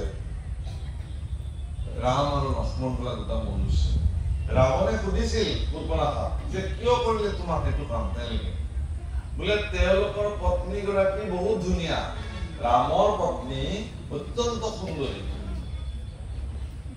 মই ভাবিলো কি যে এনেকুৱা এগৰাকী বনবাসী মনুষ্যৰ লগত ইমান ধুনীয়া নাৰী থাকিব নালাগে, আমাৰ দাদাৰ লগতে থাকিব লাগে। এই বুলি মই তোমাৰ কাৰণে তেওঁক আনিবৰ কাৰণে প্ৰয়াস কৰিলো, যাৰ কাৰণে মোক এইটো অৱস্থা হ'ল। কিন্তু আচল কথাটো এইটো আছিল জানো? আচল কথাটো আছিল যে ৰাম আৰু লক্ষ্মণৰ লগত তেওঁ বিবাহ হ'ল। কিন্তু ৰামে কৈছে মইতো পুৰুষোত্তম, মইতো এবাৰে এজনী বিয়া পাতিলো আৰু নাপাতো, তুমি এবাৰ মোৰ ভাইক সুধি চাব পাৰা। লক্ষ্মণে কৈছে যে মইতো বিয়া পাতিলো, ময়ো পুৰুষোত্তম ৰামৰে ভাতৃ, গতিকে এইবিলাক কথা কৈ মোৰ ওচৰত আহিছা যা, এইবুলি তেওঁ নাক কাটি পঠিয়াই দিলে। আচ্ছা সেই কথা তেওঁ মিছা কথা কৈ ৰাৱণক ভৰকালে। ৰাৱণে সিদ্ধান্ত ললে যে মই মৰিচিৰ ওচৰলৈকে যাম। পৰম প্ৰতাপী মায়াবী মৰিচিৰ ওচৰলৈ যেতিয়া ৰাৱণ আহিছিল, মৰিচি আচৰিত হৈছিল। মৰিচি কৈছে কিয় আহিলা তুমি মোৰ ওচৰত? এটা দ্বীপত বাস কৰে তেওঁ, কৈছে এনেকুৱা কাৰণ মই তোমাৰ সহায় বিচাৰি আহিছো। মৰিচিয়ে ৰাৱণক কৈছে যে তুমি কাৰ লগত টক্কৰ লবলৈ আহিছা তুমি জানানে? তুমি নাজানো। মানুহ বুলি কৈছে দুটা, মানুহবিলাকতো আমাৰ খাদ্য, আমি অসুৰবিলাকে ৰাক্ষসবিলাকে মানুহ আমি খাওঁ, গতিকে আমি ধৰি খাই দিলে হ'ল। ধৰি খোৱা যোৱা তোমাৰ ভাতৃ খৰ আৰু দুখনে খাবলৈ গৈছিল মৰি থাকিল গোটেই খৰ আৰু দুখনৰ মৃত্যু কোনে কৰিলে বোলে ৰামে কৰিছে এই কথাটো শুনাৰ পিছত ৰাৱণ কিন্তু স্থিৰ বাপৰে খৰ আৰু দুখনক যদি মাৰিব পাৰে যিটো সাধাৰণ মানুহ সেইকাৰণে বোলে মামা তুমি মায়াৰ বলেৰে চলনা কৰিব লাগিব তেওঁলোকৰ পত্নীক মই হৰণ কৰিম তেতিয়া মৰিছে এই সিদ্ধান্ত লৈছিল যে মই যদি ৰাৱণৰ সিদ্ধান্তটো নামানো তেতিয়াহ'লে ৰাৱণে মোক মাৰি পেলাব তাতকে মই ৰাৱণৰ সিদ্ধান্তটো মানি মায়াবী হৰিণ ৰূপে ৰামৰ ওচৰত গৈ এবাৰ প্ৰভু ৰামক দৰ্শন কৰি ৰামৰ হাতত যেতিয়া মোৰ মৃত্যু হ'ব মোৰ জীৱন আৰু সেই একেই উদ্দেশ্যেৰে আজি অক্ৰূৰেও কৃষ্ণ মৃত্যুৰ মুখলৈকে আমন্ত্ৰণ কৰা কৃষ্ণ তেওঁ আনিবৰ কাৰণে সিদ্ধান্ত লওঁ মই যাওঁ আপোনাৰ আজ্ঞা মই পালিব লাগেতো মই পালো হীৰা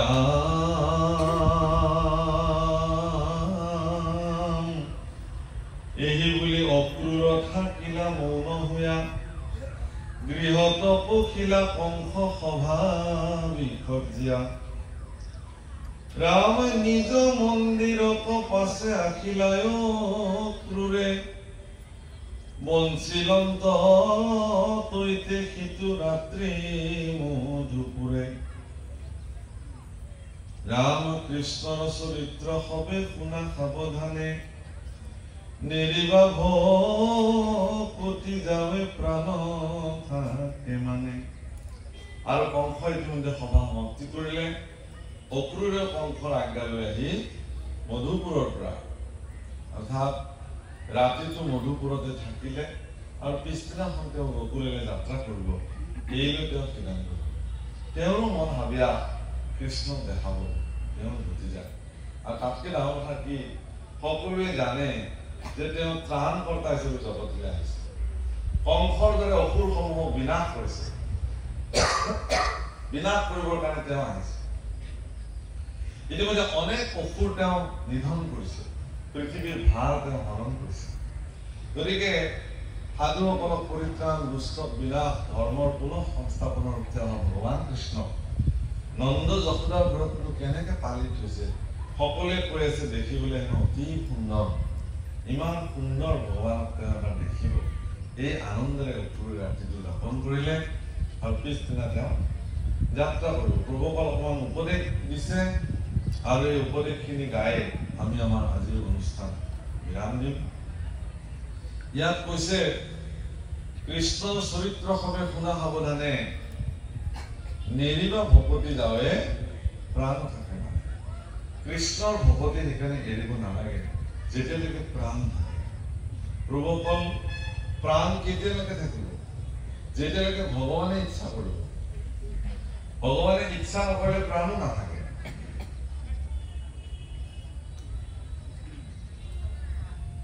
গোপীসকলে কৃষ্ণ এৰি অহাৰ পিছত কান্দিছে কি বুলি যে হে প্ৰাণ কৃষ্ণ তুমি অবিহনে আমাৰ জীয়াই থকাটো মই জীয়াই তুমিহে আমাৰ জীৱন প্ৰাণধন গতিকে তোমাক যি ধৰণে সেৱা কৰো তোমাক যি ধৰণে ভজনা কৰিছো তোমাক যি ধৰণে প্ৰাপ্তি হৈছে জীৱনত ইয়াৰ ব্যতিৰেক আমি আমাৰ জীৱন পৰিচালিত কৰিব প্ৰত্যেকজন ভক্তৰ হৃদয়তে ভগৱানৰ প্ৰতি এই ধাৰণা সমাহিত হৈ আছে বামসকল ই জাগ্ৰত নকৰিলে নহয় শুই থাকে ভাল ভাৱনাবিলাক শুই থাকে আৰু ভাল ভাৱনা জাগ্ৰত হোৱাৰ লগে লগে তাক কাৰ্যকৰী কৰিব লাগে পলম কৰিলে কিন্তু নহব যেতিয়া ৰাৱণ ঢলি পৰিলে ৰামৰ হাতত তেতিয়ালৈ মৃত্যু মানে সভ্যতা আছে ৰণাংগনৰ তপ্ত বালিত ৰাৱণ পৰিছে আৰু ৰাৱণে ৰাৱণক প্ৰভু ৰামচন্দ্ৰই প্ৰাৰম্ভণি দিনে এটা কথা কৈছিলে যে হে ৰাৱণ তুমি পৰম জ্ঞানী পৰম পৰাক্ৰমী লংকেশ্বৰ মই তোমাক এটা সুযোগ দিব খুজিছো এতিয়াও সময় আছে যে মই তোমাৰ লগত যুদ্ধ নকৰো। মোৰ পত্নী সন্মানে তুমি মোক সমৰ্পিত কৰা, মই তোমাক ক্ষমা কৰোঁ। কাৰণ মানুহৰ যেতিয়া দুৰ্ভাগ্যই লগ দিয়ে, অহংকাৰত মদমত্ত হৈ নিজৰ বলৰ দৰ্পত যেতিয়া মানুহে ঈশ্বৰক নিচিনি পৰম সত্যক নাজানি পেলাই যেতিয়া তেওঁ কাম কৰিবলৈ যায়, তেতিয়া সেই ব্যক্তিজনৰ দুৰ্গতি আৰম্ভ হয়। মানুহৰ জীৱনত আমাৰ কয় নহয় বোলে দুখ হওক দুৰ্গতি নহয়। আপোনাৰ জীৱনত দুখ হ'ব পাৰে, প্ৰভুসকল ইমান নধৰিব। দুখ কি কৈছে? চক্ৰপথ পৰিৱৰ্তনতে দুখানিছ সুখানিছ। মানুহৰ জীৱন চক্ৰত সুখ আৰু দুখ দুটাই থাকিব। সুখ থাকিব, কেতিয়াবা অলপমান সুখ, কেতিয়াবা অলপমান দুখ, এইবিলাক ডাঙৰ কথা নহয়। কিন্তু মানুহৰ জীৱনত যেতিয়া দুৰ্গতি আৰম্ভ হৈ যায়, তাৰ কোনোফালে ৰাস্তা খোলা, চব বন্ধ হৈ যায়। সেইকাৰণে দুৰ্গতি হ'ব নালাগে প্ৰভুসকল। ৰাৱণে এই কথাটো শুনাৰ পিছত এনেকুৱা হাঁহিলে, আৰে দুৰ্গতি, ৰাৱণ আৰু দুৰ্গতি বহুত ডিফাৰেঞ্চ। এনে কি দুৰ্গতি ৰাৱণক স্পৰ্শ কৰিব পাৰে? মই ৰাৱণ লংকেশ্বৰ, যাৰ ঘৰত ব্ৰহ্মাই হাজিৰা কৰিব অহা মানুহৰ নিচিনা দৈনিক বেদ পঢ়িব আহিব। ব্ৰহ্মাৰ কাম সেইটো। শিৱই মোৰ পূজা ল'বৰ কাৰণে কৈলাশ এৰি নিৰ্দিষ্ট সময়ত আহি বহি থাকিব লাগিব, তেতিয়াহে মই পূজা কৰিম। এই ৰাৱণ। ইন্দ্ৰাদি দেৱতাবিলাক চাকৰ বাকৰ দৰে, কুকুৰৰ দৰে মই অলপ ব্যৱহাৰ কৰোঁ। আৰু মোৰ দুৰ্গতিৰ কথা, তুমি এটা মনুষ্য সাধাৰণ অযোধ্যাপতি দশৰথৰ পুত্ৰ, কোনটো মোৰ দুৰ্গতিৰ কথা ক'বলৈ আহিছা? যুদ্ধ কৰা, তুমি যদি পুৰুষ হোৱা ঠিক আছে, যুদ্ধ কৰিলে স্বৰ্ণময়ী, প্ৰচণ্ড স্বৰ্ণময়ী মুকুট বাগৰি পৰিলে, দূৰত চিটিকি পৰিলে, উফৰি পৰিলে, তপ্ত ৰুধিৰ, তপ্ত বালি, সমুদ্ৰৰ তীৰত খালী গাৰে অস্ত্ৰ পিন্ধা, অস্ত্ৰ শৰীৰত লৈ বিষ যন্ত্ৰণাত ছটফটাই ৰাৱণ যেতিয়া বালিত ছটফটাই দেখি, তেতিয়া ৰামে গৈ পেলাই ৰাৱণক কৈছে যে হে ৰাৱণ, তুমি যেতিয়ালৈকে প্ৰভাৱশালী আৰু ক্ষমতাশালী হৈ আছিলা, তেতিয়ালৈকে তোমাৰ সোঁৱে বাৱে আগে পিছে অনেক ব্যক্তি তোমাৰ লগত আছে। কিন্তু আজি তুমি ক্ষমতাহীন, তুমি মৃত্যুমুখী যাত্ৰা। চবে গম পাই গ'ল যে লংকেশ্বৰ শেষ। সেইকাৰণে আজি তোমাৰ দুখ এই বেলা, তোমাৰ কাষত কোনো নাই, কোনো আজি নাই। আৰু এইটো নিয়ম প্ৰভুসকল, অকল লংকাত নহয়, এইটো নিয়ম এইখন জেগাত। আপোনাৰ যদি পৰাক্ৰম দেখে, আপোনাৰ সংগে পংগে এগালমান মানুহ থাকিব। আৰু আপোনাৰ দুৰ্দশা আৰম্ভ হওক, পিটিং পাটাংকে সেইকেইটা গোটেই চাই লাগিব, আপোনাৰ ওচৰত নাথাকে। কাৰণ আপুনি নিৰ্বলী হৈ গ'ল, আপোনাৰ ধনহীন হৈ গ'ল। এতিয়া আৰু আপোনাৰ কাষত থাকি একো লাভ নাই, তেনেকে জানে। কিন্তু তেনেকুৱা অৱস্থাটো যদি কোনোবাই আপোনাৰ লগত আছে, তেতিয়াহ'লে জানিব তেওঁৱে আপোনাৰ পৰম মিত্ৰ। তেনেকুৱা শ্ৰেষ্ঠ মিত্ৰৰ তালিকাত পিতৃ মাতৃক ধৰা হয়, গুৰুক ধৰা হয়। প্ৰভুসকল, পিতৃ মাতৃ একমাত্ৰ এনেকুৱা বন্ধু যি সন্তানৰ উত্তৰণত কেতিয়াও ঈৰ্ষান্বিত নহয়, ঈৰ্ষা নাজানে। মোৰ একদম নিকট অত্যন্ত প্ৰিয় বন্ধুজনৰো মোৰ উন্নতিত তাৰ মনত অলপ হলেও ঈৰ্ষা ভাৱনা জাগ্ৰত হ'ব পাৰে কিবা। কিন্তু পিতৃ মাতৃ এনেকুৱা এটা সত্তা জগতত, সন্তানৰ উন্নতি দেখিলে কোনো পিতৃ মাতৃৰ মনত ঈৰ্ষা নহয়। ভাল হৈছে, আমাক দিয়ক নিদিয়ক, তাৰ যে হৈছে আৰু দিয়ক ঈশ্বৰে তাৰ। বহু সন্তানৰ উত্তৰণৰ পিছত পিতৃ মাতৃক তেওঁলোকে নাচায়। মাতৃয়ে দুখ কৰে মাজে মাজে, এই মোৰ খবৰ নহয়, কিন্তু সেইবুলি নকয় যে তাৰ নহল বুলি। অথচ সেই পুত্ৰৰ যদি কেতিয়াবা বিপদত পৰে, মাতৃয়ে কিন্তু ভগৱানৰ ওচৰত কান্দিব, চাকি জ্বলাই, হে প্ৰভু ল'ৰাটোক উদ্ধাৰ কৰা, এই মাতৃ।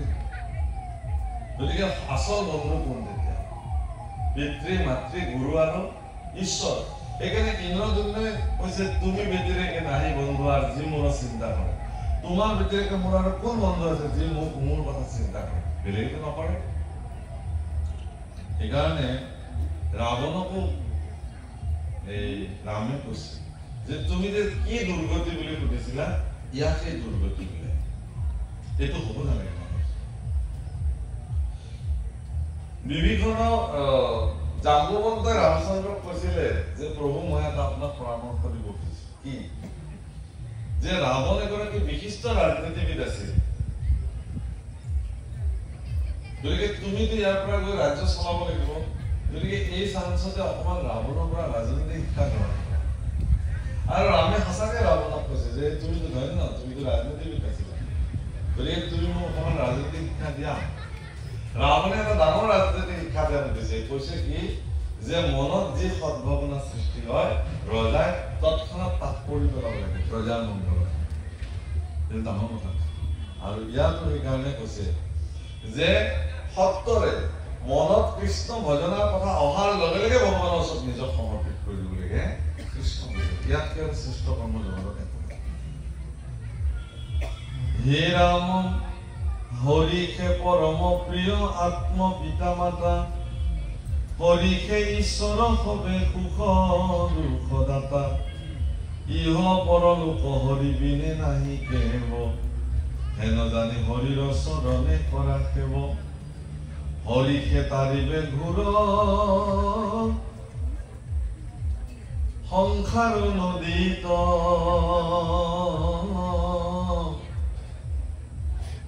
হৰি নাম বিনে পুণ্য নাহি কে কলিত কলি যুগত হৰি নাম পৃথিৱীতে অন্য পুণ্য হৰি নাম বুকি বুলম গুৰু নাস্তি নাস্তব্য নাস্তব্য গতিৰে আর কৃষ্ণর কি করে কহে এরা আনো কাম পাত পসারু ডাকি বুলা রাম রাম রাম কৃষ্ণর কি করে কহে এরা আনো কাম পাত পসারু ডাকি বুলা রাম রাম রাম জয় রাম জয় নারায়ণ জয় কৃষ্ণ জয় গুরু শঙ্কর মাধব ও হরি ও রাম নমো নমো নারায়ণ প্ৰসন্ন হৌক হৰি কৰিওক মায়াক নিৰ্যান আপোনাৰ মহিমাক আপুনি ব্যাপক কৰি জীৱক পৰিত্ৰাণ ভাল প্ৰভু ভগৱন্ত দুধনৈ সাৰ্বজনীন ৰাস মহোৎসৱৰ আজিৰ এই পবিত্ৰ দিনত দশম স্কন্ধৰ এই উত্তম পাঠশাখাৰ তোমাৰ ওচৰতে নিবেদন হ'ল আৰু এই পাঠশাখাৰ আয়োজন কৰা উদ্যোক্তাসকল সমূহ দুধনৈবাসী ৰাইজ আৰু বিভিন্ন প্ৰান্তৰ পৰা কৃষ্ণ কথা শ্ৰৱণ কৰিবলৈ সমস্ত ভক্তজনকে তুমি কৃপা দৃষ্টি কৰি সমস্তকে কল্যাণ সাধন কৰি কৃপা কৰে প্ৰাৰ্থনা জয় কৃষ্ণ প্ৰভুক স্মৰণ কৰি হৰি বল হৰি বল হৰি বল আৰু বাৰ উচ্চ স্বৰে হৰি বল হৰি বল ও হৰি